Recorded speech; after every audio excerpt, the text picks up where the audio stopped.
చిన్నశంకరంపేట మండలం మడూరు గ్రామంలో రెండో రోజు రెవెన్యూ సదస్సు కార్యక్రమాన్ని స్థానిక తహసీల్దార్ మన్నన్ ఆధ్వర్యంలో నిర్వహించారు.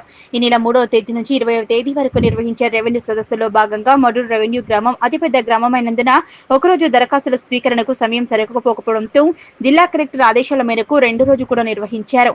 ఈ సందర్భంగా స్థానిక తహసీల్దార్ మన్నన్ మాట్లాడుతూ ఈ నెల 3వ తేదీ నుంచి 20వ తేదీ వరకు నిర్వహించిన రెవెన్యూ సదస్సులో 2530 మంది ప్రజలు రైతులు తమ భూ సమస్యలపై దరఖాస్తులు చేసుకోవడం జరిగిందని వీటన్నింటినీ కూడా ఉన్నత అధికారుల ఆదేశాల మేరకు పరిశీలించి సమస్యలను పరిష్కరించేందుకు కృషి చేస్తామన్నారు. ఈ కార్యక్రమంలో రెవెన్యూ ఇన్స్పెక్టర్ రాజ్తో పాటు రెవెన్యూ సిబ్బంది పాల్గొన్నారు. తెలంగాణ ప్రభుత్వము మరియు జిల్లా కలెక్టర్ గారి ఆదేశానుసారం భూభారతి చట్టము అమల్లోకి వచ్చిన తదుపరి జూన్ 3వ తారీఖు నుండి జూన్ 20వ తారీఖు వరకు వ్యవసాయ భూములకు సంబంధించిన సమస్యల దరఖాస్తుల స్వీకరణ కార్యక్రమము చేస్తున్నారు. దాని సందర్భంగా ఈరోజు మడూరు గ్రామంలో రెండవ రోజు గ్రామసభ నిర్వహించి మడూరు రెవెన్యూ గ్రామ పరిధిలో గల వ్యవసాయ భూముల సమస్యల గురించి దరఖాస్తులు తీసుకోవడం జరుగుతుంది.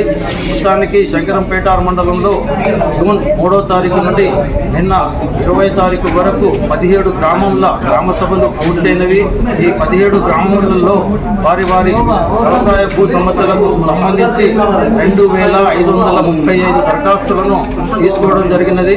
ఇటువంటి మొత్తం దరఖాస్తులు ఈ రోజు వచ్చినవి కూడా క్రోడీకరించి అన్ని దరఖాస్తులను వ్యవసాయ భూముల సమస్యల గురించి సోమవారం లేదా మంగళవారం జిల్లా కలెక్టర్ గారి ఆదేశానుసారం గైడ్లైన్స్ ప్రకారంగా ఈ దరఖాస్తులపై విచారణలు మొదలెడతామని తెలియజేస్తున్నాం. Thank you.